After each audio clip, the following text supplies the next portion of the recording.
इसकी कुछ प्रॉपर्टीज़ की वजह से बेरियम भी स्टडी एक्सरे के टाइम पे यूज़ किया जाता है। तो ये जो बेरियम है इसका एक इंटेस्टाइन में हर एक गैस्ट्रोइंटेस्टाइनल ट्रैक्ट से पासिंग होने का फिक्स टाइम है, जिसकी वजह से वो एक्सरे में यूज़ किया जाता है। तो वो उसका स्लीप एंड स्लो एक्शन है पासिंग की कुछ इंटेस्टाइन के पार्ट्स की वजह से, इसके लिए बेरियम जाना जाता है। बेरियम बॉडी में कहीं नहीं मिलता है, तो ये बेरियम एलिमेंट है। In nature barium mostly seen as the sulphate और कार्बोरेट, इसके साथ वो हमेशा रहता है। बेरियम आपको सिंगल नहीं मिलेगा। तो बेरियम जो आता है ये ग्रुप 2 में आता है, शॉर्टन के हिसाब से ग्रुप 2A में आता है, जिसकी थीम है चाइल्ड एंड डिपेंडेंसी।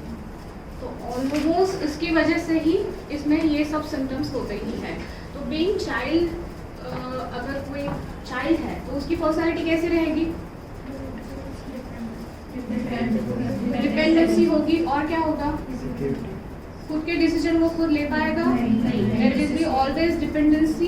कौन सी dependency? There will be social dependency, there will be financial dependency, there will be physical dependency and even mental dependency. तो ये चारों डिपेंडेंसी उनमें देखी जाती है, क्योंकि वो खुद कुछ नहीं कर सकते।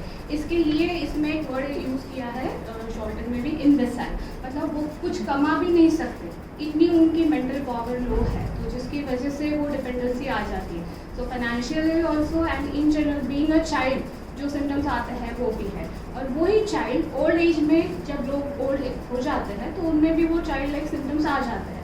तो इसकी वजह से भी ये इसमें कॉमन है।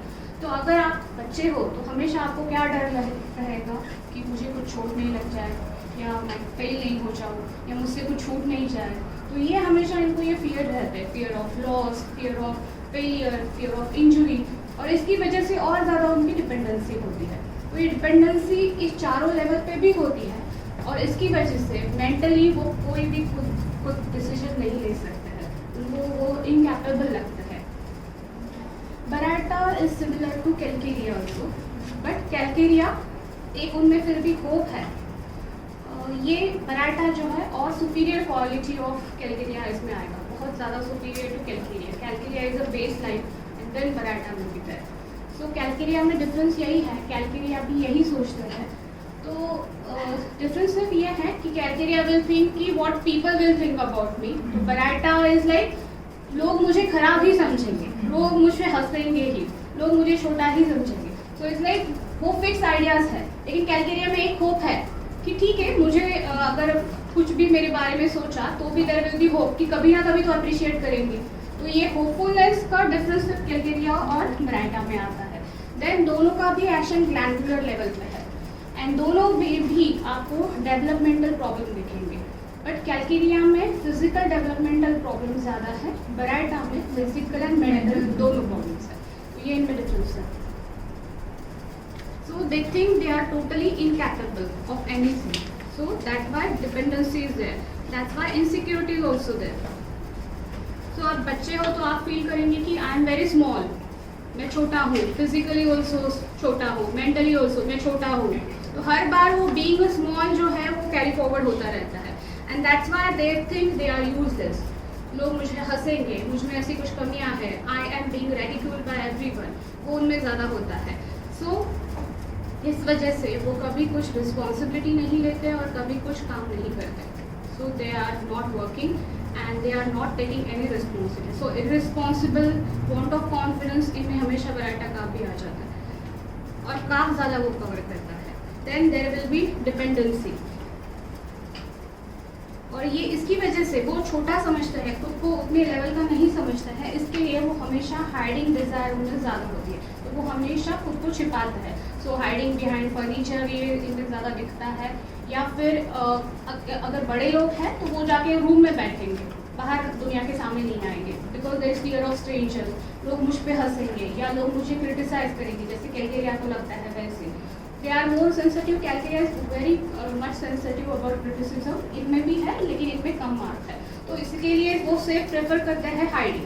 तो हाइडिंग बच्चे हैं होंगे तो किसके पीछे छुपेंगे, या बड़े होंगे तो वो सॉलिट्यूड डिज़ायर ज़्यादा करेंगे, अकेले एक रूम में खुद को बंद करेंगे। इवन ग्रैंड पेरेंट्स वगैरह उनके साथ भी वो ज़्यादा घुल मिल नहीं सकते, तो ये उनमें डिफरेंस होता है कि वो ज़्यादा अकेला रहना पसंद करते हैं। इवन बच्चों में भी यही देखा जाता है कि कि बच्चे अगर खेल रहे हैं तो बराटा जो है हमेशा कॉर्नर में रहेगा, वो खेलेगा नहीं। तो चाइल्डहुड हिस्ट्री में भी आप ढूंढ सकते हो, नॉट नेसेसरी बराटा हमेशा ऐसा ही रहेगा। जैसे इस केस में था, अपोजिट शेड भी मिल सकती है। जैसे इस केस में वो स्टूडियस था, तो बहुत ज़्यादा studious, then brain affection and then dementia, तो ये भी इसमें आ जाता है। तो ये लोग वैसे भी होते हैं कि वो नकली कॉन्फिडेंस दिखाते हैं एंड कभी कभी वो बहुत ज़्यादा स्टूडियस भी होते हैं, तो दोनों शेड बराटा में आती है। And then because of this insecurity they don't feel safe, इसकी वजह से हमेशा एक उनमें डर रहता है, there is always an anxiety, apprehension, ये इनमें कॉमन रहता है। So always there is a fear of failure, injury, loss and always they are threaten. तो डरावने सपने आना, सपनों में डरना, इवन ये पेशेंट में भी था, स्टार्टलिंग, स्लीपलेसनेस, ये इनमें कॉमन है क्योंकि वो हमेशा एप्रीहेंशन उनमें है।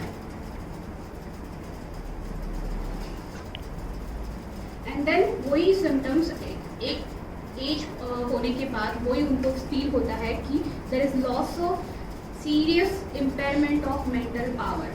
तो ओल्ड एज में due to because of loss of mental power they feel they are child, they feel they are dependent because of that mental power loss होने की वजह से। तो वैसे पैथोलॉजिकली भी उनमें चेंजेस होते हैं and mentally they feel they are mentally, उनकी पावर जो है वो कम है and that's why there is a dependency. So they are incapable, they are unworthy, कुछ काम की नहीं है वो, worth nothing and being ridicule by everyone, लोग उन पे हंसेंगे जिसकी वजह से फिर उनको हाइड होना है। और इसकी वजह से ही उनको सपने में भी वही आता है कि जिनके ऊपर वो डिपेंड होते हैं उन लोगों को ही कुछ तो हो जाता है, उन लोगों के साथ एक्सीडेंट हो सकता है या उन लोगों को लॉस करने का उनको हमेशा डर रहता है, तो सपने में भी वो वही देखते हैं। और इस सब की वजह से एक शाइनेस उनमें देखी जाती है जो बिकॉज ऑफ उनमें वो कॉन्फिडेंस नहीं है, इसकी वजह से रहती है। अच्छा, बराटा मेनली उसकी एक्शन है कार्डियोवास्कुलर सिस्टम पे। कार्डियोवास्कुलर सिस्टम पे इसकी ज़्यादा एक्शन है क्योंकि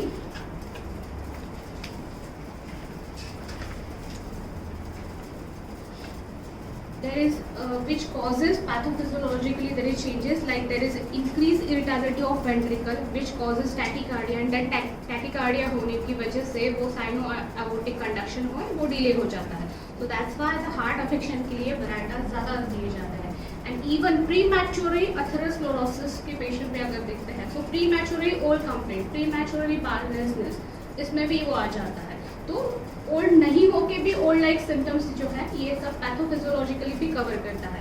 ब्लड वेसल्स के ऊपर भी इसका एक्शन है, इसकी वजह से भी ये इसमें दिया जाता है। There is atherosclerosis, there is constriction, so there is hypertension also. Then specially action on gland जैसे कैलकेरिया है, इसमें भी आ जाता है। So there is mostly affected of the neck gland जिसमें tonsils are swollen, even cancer also. Scrofulous affection is covered by baraita. Lymphatic systems are also affected. There is aneurysm, arteriosclerosis, angina, dementia, idiocy, cancerous affection, tonsillitis and swollen gland. ये clinically ज़्यादा इनमें देखा जाता है।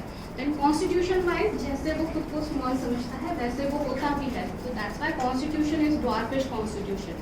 Dwarfish जिसमें सिर्फ height related problem है, लेकिन ये क्रिटिनिज्म में भी देखा जाता है जिसमें ड्वार्फिज्म प्लस मेंटली रिटार्डेड दोनों कवर करते हैं। So baryta is cretinism constitution में ज़्यादा आते हैं and they are backward mentally and physically क्योंकि वो ग्रोथ ठीक से नहीं उनकी होती है इसलिए।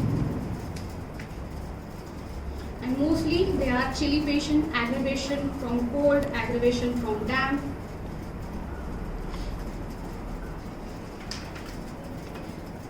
ये तो सिर्फ माइंड वाइज बाकी के लोगों ने दिया है, सिर्फ क्लार्क में बराटा जो है अलग से एक्सप्लेन किया है। क्लार्क ने ये बताया है कि baryta is for paralysis of mind and body. तो पैरालिसिस की कंडीशन में जैसे ब्रेन काम करेगा वैसे ही पेशेंट का कंडीशन है, so bodily also and mindly also. So there will be great weakness of mind and body, necessities to lie down or seated, and there will be great emaciation. So ये patient में जैसे weakness था lower limb का, तो वो इनमें हमेशा आपको किसी ना किसी लेवल पे वो वीकनेस देखेगा क्योंकि पैरालिटिक कंडीशन ही हो रहा है बॉडी का एंड माइंड का, तो वो पेशेंट में उतना वो लाई डाउन सेंसेशन ज़्यादा बार बार उसको फील होता है कि अभी जाके बैठो, अभी जाके आराम करो। देन इसकी वजह से ही ये लोग ज़्यादा मिसट्रस्टफुल होते हैं, सस्पिशियस भी होते हैं। There is want of confidence, they are fearful, they are cowardice, aversion to stranger. Mental affection है जिसकी वजह से deficient of memory, so dementia भी अच्छे से कवर करता है। एनलार्ज ग्लैंड, जैसे मैंने बताया, occipital and neck glands are mostly covered by baryta. और एक सेंसेशन इसमें दिया है कि tension of whole face as if egg white is put on your face, तो वो जैसा एग वाइट डालने के बाद, सूखने के बाद वो जो सेंसेशन आता है वो इसमें आता है। And the sense of smell is very acute, इनमें ज़्यादा देखी जाती है। Paralytic condition of sexual organ also covered by this, so there will be impotency, there will be prostatic affection. Paralytic condition of respiratory organ, so there will be difficulty in breathing also, hoarseness and loss of voice, whooping cough. और इसकी खासियत है कि फूटी discharge, forty perspiration of food, जो food perspiration है वो हमेशा उसमें स्मेल ज़्यादा स्ट्रॉन्ग रहती है। And slightest exertion makes him feel very tired and sleepy. वो mental weakness भी है and physical weakness भी में है।